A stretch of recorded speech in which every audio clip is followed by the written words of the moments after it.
First of all, I'd like to acknowledge the traditional owners of the land and pay respect to the elders, past, present, and emerging. Thank you for the China Cultural Center for holding this exhibition and this talk. I think at a time like this, it's fantastic to have some cultural exchange, even though the border is closed. So we're very grateful that we can have this exhibition here and also having this artist talk. I also like to acknowledge Jackie Menzies, who's in the audience. She is fantastic in that she wrote the introduction to the catalog, which I'm sure you all have, and she was the former head curator of Asian art at New South Wales Art Gallery, so she was in the best position to write about this exhibition, having a very good knowledge of both Australian and Chinese art.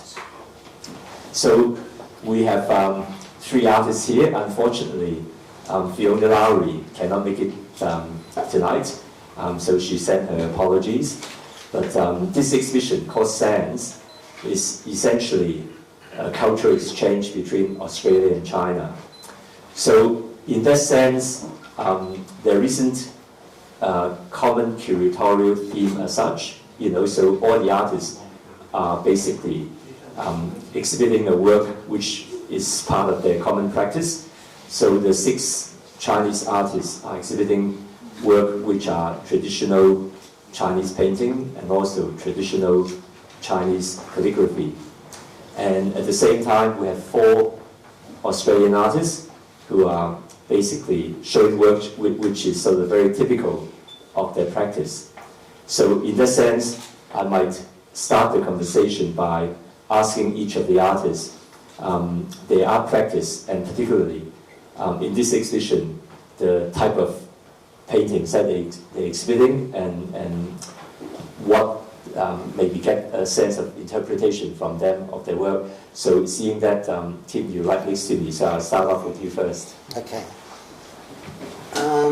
The 3 paintings I have in the show are fairly typical of my work.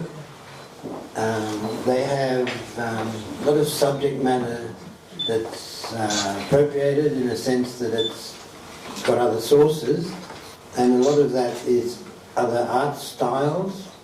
For example, Chinese embroideries, Chinese imagery from Buddhist paintings in China, some Japanese anime, and some material from photographs and imagery that I just collected from my surroundings, and that's combined with a kind of colour field which is part of my Western heritage, and it's also influenced by the techniques I use, such as using stamps, tracing imagery, and using stencils, which from my point of view, give it again a Western content. And there's another aspect I use, which is dots, which comes from, initially, from experiences I had in the Central Australian desert, where I was lucky enough to work with some Aboriginal artists, especially in the early days when they were just starting to do their paintings with dots, and they actually encouraged me to try it out. So it became part of my style as a kind of acknowledgement of Aboriginal art without actually appropriating things like their designs or their culture. That's a summary of what the 3 paintings are. And a couple of them are collaborative as well, with an artist in America who's actually copying another artist I used to collaborate with, who is Tibetan, and that's an image of white Tara, a Buddhist deity, and that's probably basically what's there to look at. So I'll hand it on now. Thank you.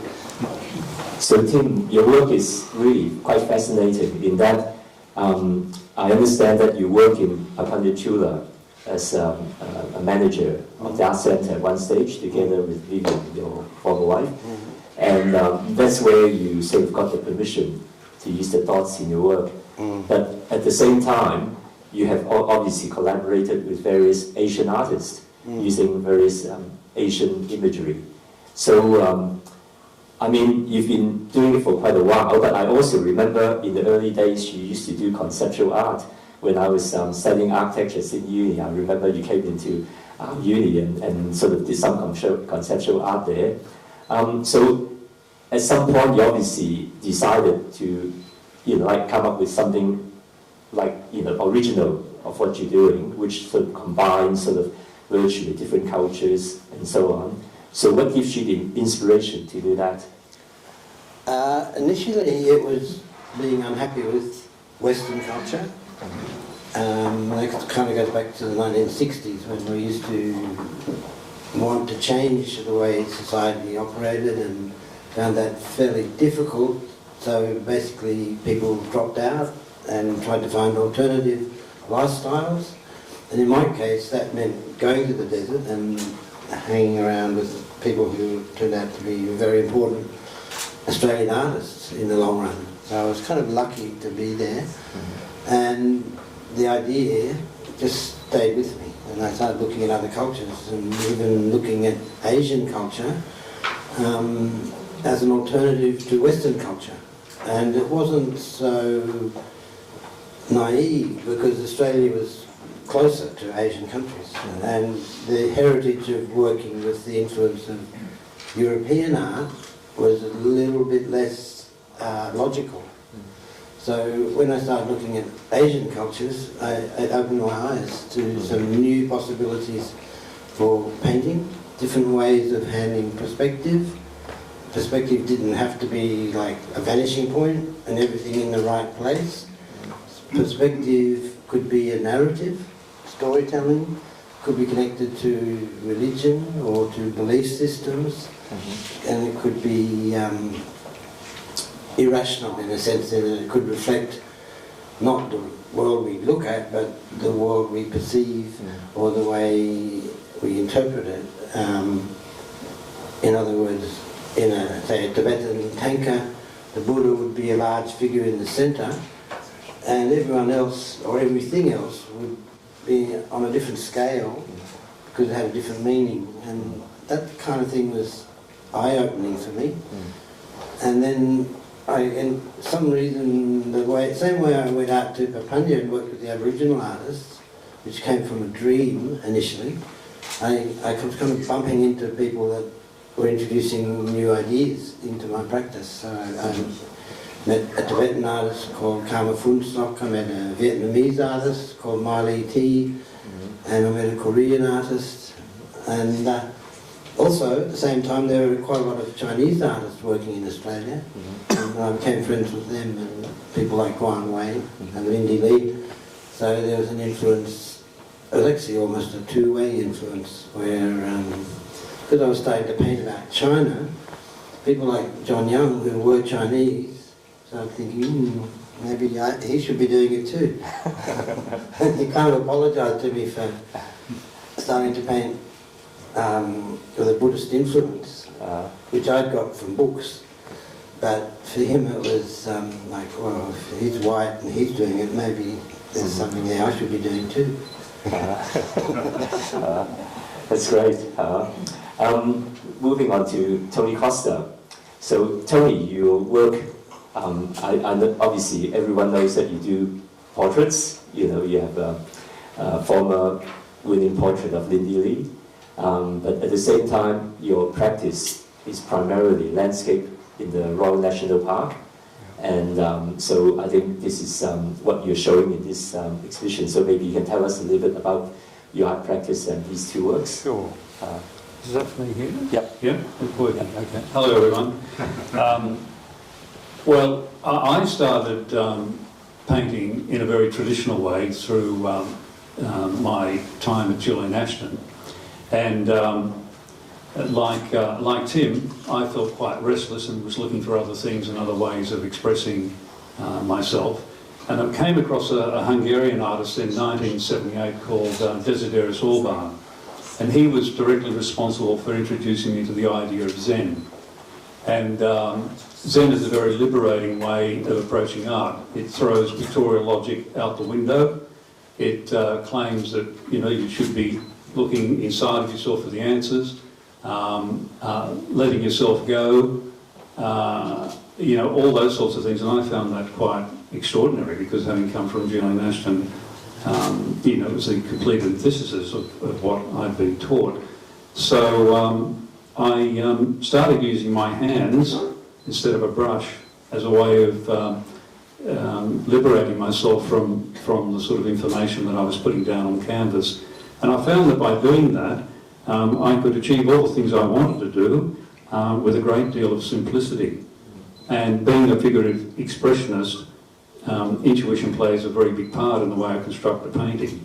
So I am by nature a very intuitive person. I can't plan the work, it evolves very organically, but that's the thrilling bit for me, that the thing appears empty head, because I don't anticipate an outcome. It's not something I can plan. So you've got two types of painters, the painters that map out exactly what they're going to do, and then you've got someone like myself, and there are plenty of people that work like me, where you allow the thing to just evolve. But it was my introduction to Zen and the ideas that followed through that forced me to look at other ways of working. The painting I have in the exhibition is about a particular area in the Royal National Park, Audley, and that was painted on a flat surface. So I'm not tempted to answer that dreadful question, is it any good? Because if it's on an easel, you're constantly assessing and judging it. So working flat means that you can just follow the rhythms in the painting. So what is the fascination of the Royal National Park? Because obviously a lot of your work is based around that area, and you obviously go there a lot. Yeah. So at some point in time, I presume you just decided that you sort of make that the focus of your work? I mean, the Royal National Park is a very big area. Monet spent the last 10 years of his life painting from his kitchen window, looking out into his garden.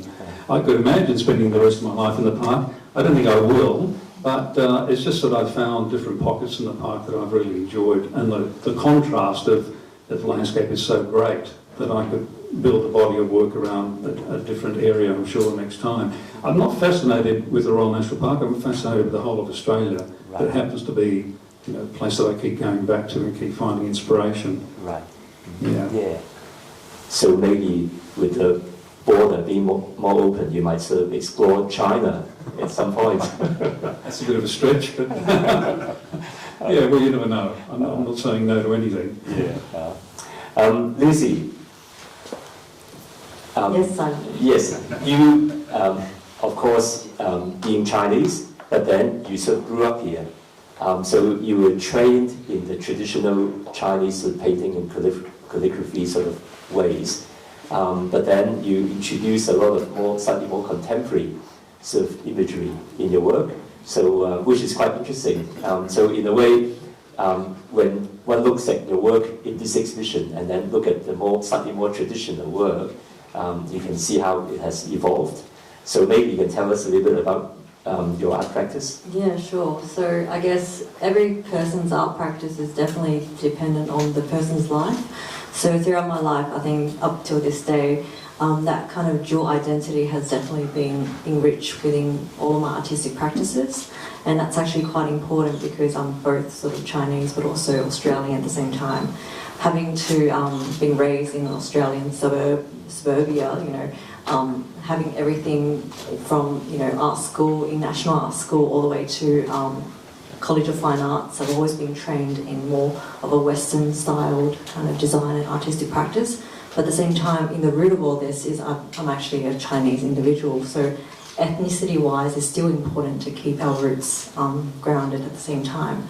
So in order to create this kind of amalgamative process within my artistic practice, what I've used is Chinese brush painting techniques, which is traditional ink and colours, watercolours, coming from the natural minerals of Chinese rocks and palettes.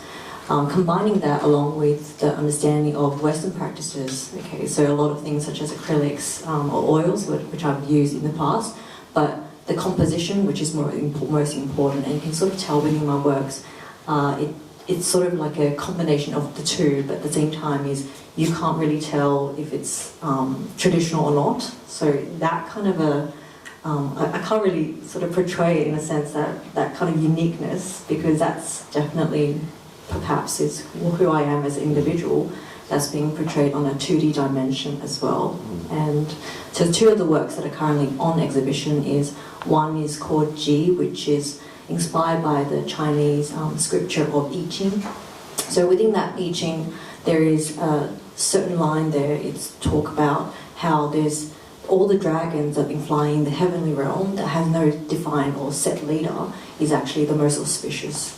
So I think that itself is actually quite enlightening, and that was one of the works inspired by. And the other one is inspired more so to do with the cross-pollination understanding between native floras of both countries. So we've got the Australian bottle brushes, and also, you've got the Chinese peonies, which are quite, significant cultural representations or inflorescence, and also as a representation of the feminine energy, which I embody, I guess, I hope. And that sort of, it established the grounds for that particular painting. Yeah. So with the dragon, it's obviously a very typical Chinese motif in the painting. And you seem to, I've seen quite a bit of your work, and you seem to have a bit of focus on that. So maybe you can tell us a little about the story behind the fact that you actually use that as part of the focus of your work. Thanks so much, Simon. So the dragon is basically my Chinese zodiac. Oh, right. So it's an identity of myself, technically. So in the works, it's also a representation of the stages of my life. All the 9 dragons are each stage, and hopefully in future stages as well, and how I sort of develop as an individual upon this planet, if you want to call it. And yeah. Mm-hmm. Right. Keep that there.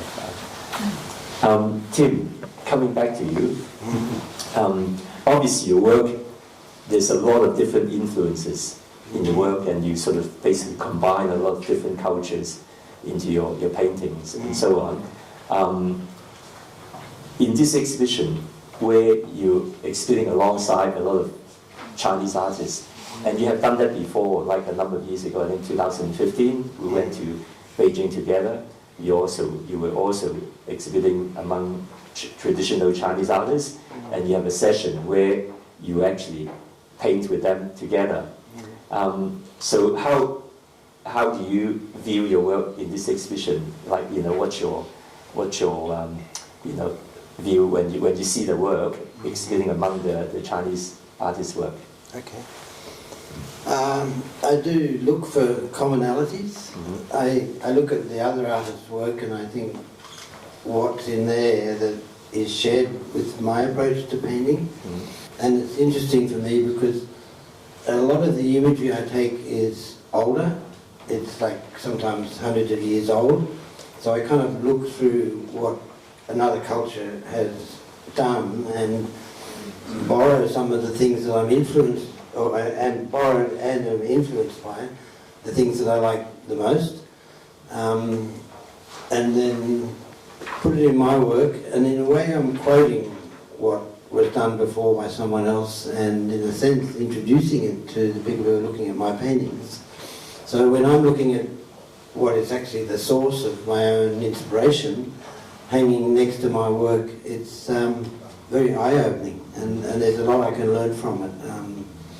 The techniques and the approach to landscape, and then the way the artists in this show have taken something traditional and reinterpreted it. They've developed it into a more personal style that retains some of the older values, the older ideas about finding the spiritual in the landscape, and finding a way to kind of immerse oneself as an artist during the painting process with the subject of the work, so that it has a kind of authenticity about it. That to me is educational and inspiring, and even sometimes makes me feel a little bit inferior. Like, oh, I haven't done it properly.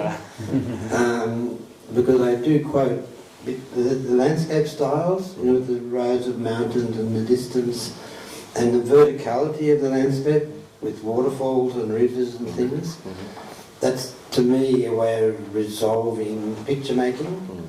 In the Western sense, it was Matisse who kind of flattened the picture plane, took a lot of the perspective out, so that the whole thing could then be interpreted as abstract. And I see the same thing happening in the Chinese landscape styles, where everything is flattened, because the landscapes actually in the original situation is vertical, and that's probably a choice the artists are making. For example, if you look at Australian art, there's a lot of desert and a lot of horizons and little sort of huts and people standing around, and there's that sense of the vastness of the space. But in the Chinese paintings in this show, there's more of a sense of the extraordinary, beautiful Chinese landscape with the mountains and mist and the valleys and the rivers and things, which we don't really have here. So I'm very interested in that way that the two cultures together have a different approach to a different landscape, but that there are some things we share. Yes, I agree 100% with you. Sometimes, you look at the work, whether it's Australian landscape or Chinese landscape, while the technique is quite different, while the subject matter is quite different, and the way they portray is quite different. But I think you get a sense of the spiritual quality in all the work, which is similar. Like, you can sort of feel that the spirit in each of those works, even though they're done quite differently. Tony, with you, what do you think? I know your work, you can't sort of basically say that they're Chinese, but at the same time you have a lot of association with Chinese, artists and so on. Like, for instance, you're pretty much inspired by Zen, as you were saying before, which is again the spirit of it. And you have done 3 portraits for Archibald, who are all Chinese. I think that's purely coincidental, but I don't want to be typecast as the Chinese portrait painter. You mentioned spiritual, and sometimes people feel a bit awkward about that word, but I always say that we could swap the word spiritual for the word energy, and I am interested in energy. Francis Bacon once said that when you're looking at a portrait, you have this physical and the surface appearances of someone's face, the eyes, the nose, the hair, but then beyond that is the energy, the things that we can't see. And so when I'm out in the landscape, it's all the things I can't see that I'm really interested in. The Chinese have a saying that spiritual rhythm is only possible if the artist forgets that he or she is handling the brush. And part of my attitude about emptying my head is to access that part of my working process, so that the brain, is not, I'm not present. Someone said to me, what do you think about when you're painting? My answer is always, hopefully nothing. So I become totally engrossed in the creation of the work, and it is a discovery. I can use the analogy of African dance. If you follow the rhythm, you enter the world of nothingness, and if you keep going, you enter the world of trance. You often hear artists talking about, I spent 6 hours in the studio, but it felt like 6 minutes. And then another energy carries you. And it was Matisse who said, I try and do the work in one go, because then you get the same flow of energy throughout the entire picture. So there's the overlap with me and Chinese painting and calligraphy, and particularly the spontaneity. So I can relate to some of those beautiful works, those ink drawings that are in the room. Yeah. I think a lot of Chinese artists, they sort of like basically meditate first, and then they go and do like very spontaneous work, So do you do that with your work with Zen, like the way you? Well, meditating is just another word for emptying your head. Someone said to me, I like the fact you empty your head, and I said, why? He said, because the brain's out to kill you. Lucy, obviously, you have your traditional cultural background as being Chinese.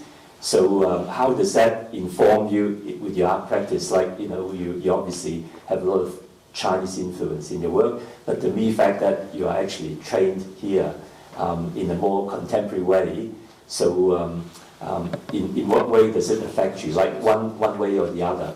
Yeah, I do want to mention that, especially when Tim and Tony's mentioned about the composition aspect. I think within traditional Chinese paintings, it actually works from bottom up, whereas for Western paintings, it actually got composition of foreground, midground, and background, which are the three aspects that we look at mainly. So if you look at my paintings, it actually utilises both, a little bit of both, and it's got a little bit of an aerial perspective as well that goes through it. So I think perspective and composition is definitely two of the things which I try to play with within my artistic practice. Yeah. I think you and Tim have something in common where you actually quite interested in the outside world, should I call it? Yeah. So you include objects from things like that. Yeah, especially like what Tony mentioned as well is that spiritual energy. I'm really in tune with that as well. And I can read auras, so that's another thing which is really interesting to me. And that's why a lot of my works is also based on, I'll guess spiritual scriptures.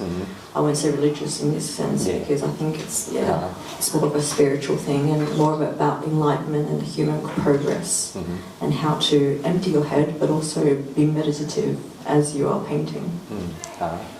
Right. I think I'll get back to Tim and maybe again Tony and Lucy in turn. I think everyone is fascinated by the fact that artists do what they do, because at the end of the day, it's so hard to make a living out of being an artist. Obviously, we're talking about successful artists, so it's fine, but at the same time, I think all artists go through a phase where they probably question themselves, but at the same time, I think it's in their genes. I think they're born to be artists. They won't do anything else, even though they know that they could have been, financially, initially anyway, much better off, doing something else. But they really, that's what they want to do. It's in their blood. So Tim, at what age did you decide that you want to be an artist, and how did you come to that realization? Okay. It was when I was quite young, but the thing I've realised as I've got older is I should have been a collector. Because that was where you could make money. And then when I was young, making money wasn't what we wanted to do. My dad always used to tell me that it's not about money, life's not about money. But now that I'm older and a dad myself, and I realise how expensive it is to have kids, I'm not sure if he was right. But anyway, I wanted to be a painter when I was a kid because that was the thing I enjoyed doing the most. And they sent me to art classes in Chatswood, where I was growing up, and we had an amazing art teacher. And she even had me doing dot paintings when I was about 8 years old, and that was under the influence of the pointilists. She'd show us their work and then say, now I want you to try this. And I was shy and a bit withdrawn and a bit antisocial, so being a painter was a logical direction to go in. And at school, when they had things called vocational guidance tests, where you do sort of tests and then they say, okay, what do you want to be? And I say, well, I don't actually want to be anything. I kind of don't like the world around me. And you can do architecture, you can be a scientist, you can be a doctor. I said, what about artists? And they said, yep, you could even do that. So that's what I focused on. But when I was young, like say 19 or 20, it was the late 60s, and painting was actually in a state of crisis, in the sense that it had dematerialised through becoming abstract and then minimal. It was almost like, what can you do next? And so that's when there was a sudden change in art practice, and people started doing performance, using photography, using text, installation started. So there was a whole new art style that I could do. So I did stop painting for a few years and did that. But after a while I thought that's not the future for me. Although a lot of the artists who were around at the time have stayed true to the avant-garde, to what they were doing then, and have had entire careers as performance artists or using photography. like performance arts, Mike Parr, photography, Bill Hanson. yeah, Bill Henson, and so on. And so when I went back to painting, it was with a conceptual input into the practice. So it was like painting can be about ideas rather than visual representation. And I think probably that obsession with painting as an activity led to an exploration of philosophies about life, and then discovering the bigger picture of the world not just being Europe and America, but the world being Asian and African and so on, that introduced philosophies that could then influence the practice. And the discovery of Aboriginal art introduced another level of this, which was that, well, you know, Aboriginal people in the traditional culture believed that the world was created by ancestors who were like animals and birds and spirits, even all of the aspects of nature like water, clouds, mountains, trees, and the ancestors turned into the world and their spirits are there and the ceremonies are used to keep them happy, and there is a sort of ancestral spirit aspect to reality. And when you try to apply that to the painting process, it's actually a very useful philosophical approach. And that's the first of what you two have been saying, that things can happen that you didn't even know could happen, and it's as if you're something's coming through you and into the activity of painting, and it's a state you try to realise when you're working. Yeah.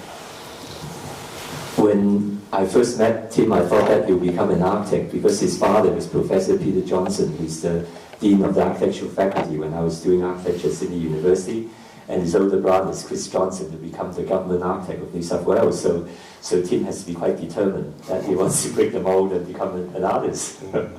Yeah, so Tony, maybe you can tell us about your story. I think you have a very interesting story about you starting with your mum, you start doing law, and then you decide to follow your passion to be an artist. So maybe you can tell us about that.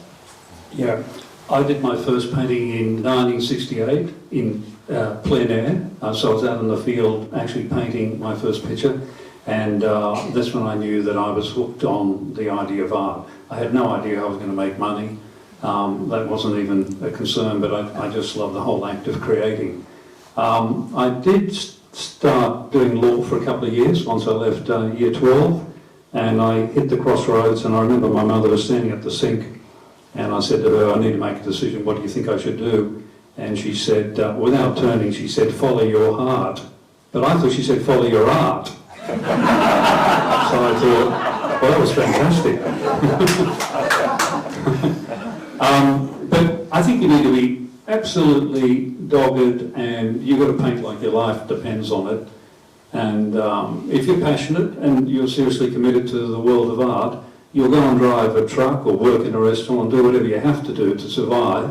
I consider myself a spiritual millionaire, which is a very different type of millionaire to most people. But I'm perfectly happy doing what I'm doing, and I've always done other things to support my habit. I think it was my father who said, Tony, if you had a drug problem, we could take you to rehab. But there's no cure for people like us. So, no, I think it's been an incredible journey. And if you expect nothing, you already have everything. So it means it lowers your anxiety levels, and you can get on with the act of painting and not worry too much about, fame and all those other things. So that's the attitude I've adopted, and I've survived.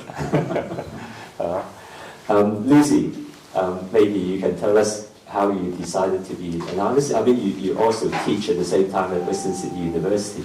Yeah, that's correct. So I think I first started to paint when I was around, or what's what my mom told me. She said you were holding like a little pencil when you were like 18 months old, and you were drawing a moon. And she said you also even said the English word moon. And I was like, that is odd. And that's why I came to Australia. But I just think that, you know, it does come from, like, you know, I think DNA, genetics could be, you know, something that's born with, perhaps, as a good thing, obviously, as an artist. So I've been trained in Chinese traditional painting since I was 6, and then continued on with painting, you know, all the way from primary school to high school, university. But I did a degree in design. Now I'm a lecturer in graphic design, which is sort of related to visual comm and also artwork at the Western Sydney University. So that's how I came through about. Yeah. We have this exhibition here. It's great that, you know, the China Cultural Centre want to support the arts and want to have this dialogue, you know, between different cultures. So maybe I'll just get each one of you to say a little bit more on that note, on that topic. Okay, I guess it's true that art transcends, was it different cultures? Yeah. Because I probably see it as that each culture has things in common. You know, we're all the same basically, however we're brought up. We're brought up with different belief systems, but we're all human beings, and art is such a intuitive but also important thing in life. It's like, it's hard to explain, except that I have noticed in other cultures art is sometimes treated differently. For example, when we were in China for the show a few years ago, we were all having dinner at an incredible restaurant, and some of the gifts that were given to the organisers were calligraphy, paintings, and they were treated as if they were holy, or as if they had if they had a spiritual energy, that by receiving it, the person was blessed in a sense, in that there was a sort of energy that could come from looking at and owning this object. And I guess that's true to all cultures. And I think in the West we're a bit more materialistic, especially with what's happening now with all this, what's it called? You know, the new, where people are selling digital art. Non-fungible tokens. What are they called? Non-fungible tokens. Yeah, where you can get millions of dollars for a file, a little JPEG file. That's like almost the antithesis of what art was originally, where it was a sacred object that could enrich your life. Now it's like a material possession that can enrich your bank account or enrich the artist. So if you can kind of fool people that it's important enough. And then in Aboriginal culture, language was seen as sacred.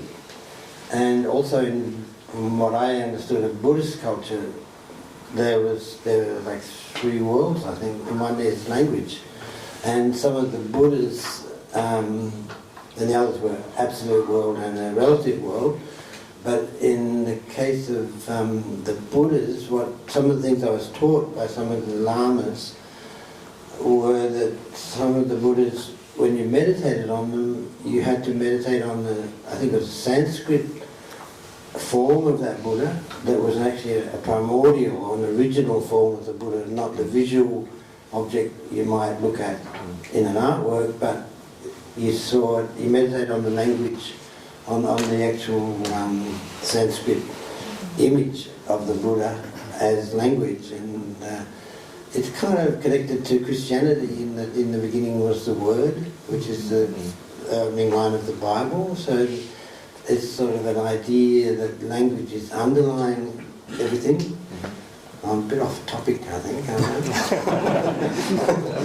But I think that's what we have in common, that we all use language to kind of express what we are and to understand our world, and that it turns into visual imagery through the practice of artists, and in that sense enriches us, and we can share it because we're all a bit different. What we each do is of value, because what each culture does is of value because we can learn from each culture. Just on that point, the caves in Dunhuang, which some of you may be aware of, which go back to, like, I think it's the 8th century through to the 16th century, and are one of the most incredible artworks in the world. introduced the idea of the Pure Land, with a Buddha in the middle, but basically a heaven, like in the Bible, like a heaven. And they depicted the Pure Land, and it had narratives in it that could then be used for teaching. And that idea didn't really come into Western art probably till the Renaissance. I mean, it was there before that, but it wasn't something that was described as such. More like they were illustrating biblical stories and so on. But in the caves in Wang, there are huge panoramas.